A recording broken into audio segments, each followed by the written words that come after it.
A dark void I call home. A Memantine trip report by It Stings and It Hurts from Erowid.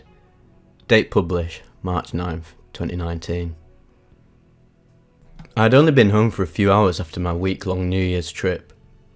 I'd been staying with friends, drinking and celebrating the beginning of 2017, before I knew I wanted to make my first voyage into the Memantine that night. I'd begun unpacking my bags and cleaning up the house in preparation for the inevitably prolonged and arduous journey that high doses of Memantine always present, before carefully weighing and capping my dose. 150 milligrams of fluffy crystal white powdered Memantine hydrochloride. I took my dose orally about 7 PM.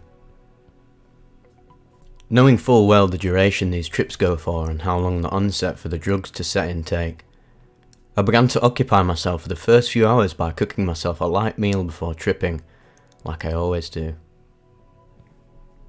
I found eating before taking the dose can slow down the onset even further than what it already is, and with ample time between taking the dose and it finally kicking in, eating in this window is ideal. After I've eaten and sat down to begin browsing Reddit, the fact I've taken the Memantine has almost completely been forgotten by me. I begin to feel a bit spacey and calm. I light up a cigarette, like after most meals, and notice the slow wisps of smoke dancing around my hand. This is when I remembered about the Memantine, about 2 hours after taking the dose. To really set myself up for a relaxing come-up, I put on Pink Floyd's Wish You Were Here album, queuing up a few hours worth of psych rock, alt electro and anything else I could find that helped guide my self-reflecting, calm mindset I was entering. By about 10 PM, plus 3 hours after dosing, I'd begun to peak. My depth perception had lost all focus. Not quite enough to force double vision, but enough that objects close to me like my laptop or hands felt like they were fluctuating between being hundreds of meters away, making me feel like a giant, or incredibly close to me, feeling like I was somehow a tiny person laying on my bed. The walls had started warping, and the less I focused on my surroundings and more on my laptop and hands, my perception of reality just outside those objects had all but vanished. It was like sitting in a void with only my very immediate surroundings present. At this point I find darkness to let visuals take hold much more, almost as if letting my mind's imagination of what could be there much more real than my distorted perception of what actually is there. I turn off the lights and only let the faint glow of the half moon from the window illuminate my room. Staring into the darkness, watching as my room would transform into vast cathedrals or otherworldly dimensions, I lose track of time.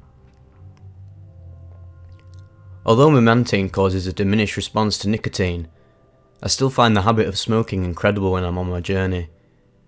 It can pull apart my sense of balance, and in this particular instance, the world began spinning around me and I had no choice but to just sit there and watch it tear apart into a dark, structureless space. Possibly one of the most beautiful experiences I've had on Memantine yet. I lay in that void for what feels like maybe 20 to 30 minutes before it began crashing down around me, and I briefly returned to reality. Memantine tends to come in waves, so these 5 to 10 minute windows of mild sobriety are opportunities for me to go to the bathroom and get water to stay hydrated. Given the duration of Memantine, each trip can give me a lot of particularly interesting experiences, and it would be impossible to explain or let alone remember every single one of them, but there's still 2 particular events during this trip I want to try and explain. After long periods of laying in the dark, my eyes became very adjusted to seeing very low amounts of light, and at one point after sitting up to stretch I noticed a tiny orange light in the corner of my room. I just sat there staring at it, trying to work out what it could possibly have been, for longer than I care to admit. It began to slide away into the distance, and the more I focused on it, the further it seemed to get. Slowly the room around it turned into a tunnel, funneling all my vision down onto this faint orange dot. The walls had become red tendrils, crawling over each other to get out. Unfazed and calm about being stuck in this hole of this bizarre situation, I started to try and climb towards the dot, to only very abruptly find myself face first off the bed onto the floor. Reality snapped back in around me, and the orange dot was just a light on the charger for my laptop. Duh. The other notable occurrence, a particularly strange and very lifelike visual, was during the very last legs of the trip. I tend to fall asleep about 10 hours into a trip if I start around the same time, 7 PM, and a hypnagogic state of consciousness can be achieved. Memantine tends to be just stimulating enough to keep me awake during most of the peak, and wears off just enough that the visuals can still be present as I'm falling asleep. I was staring at my wall as my mind had started wandering, watching it swirl and warp different shapes and patterns. But slowly a young girl's face pressed out of the wall. It appeared like she was carved out of clay, beautiful and calm, long wispy hair, but trapped in the wall. I could see into her eyes, glassy and clear. She was emotionless and never blinking, and her eyes followed me as I leaned over the edge of my bed. I felt like I knew her, but looking back now I know I had never seen her in my life before.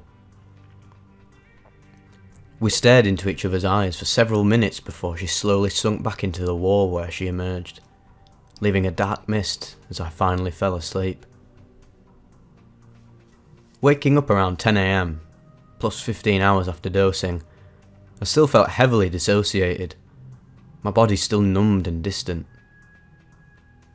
I get up to go pee, stumbling with no sense of balance, and eventually go back to sleep for several hours. Today is plus 48 hours since dosing and I'm still feeling mildly dissociated, tired and uncoordinated, but like usual it's slowly improving. This is somewhere in the vicinity of my 20th high dose Memantine trip, so it's nothing out of the ordinary, but I don't think I'm used to it yet. Being disconnected from reality for a solid 12 hours is not something one grows accustomed to very easily.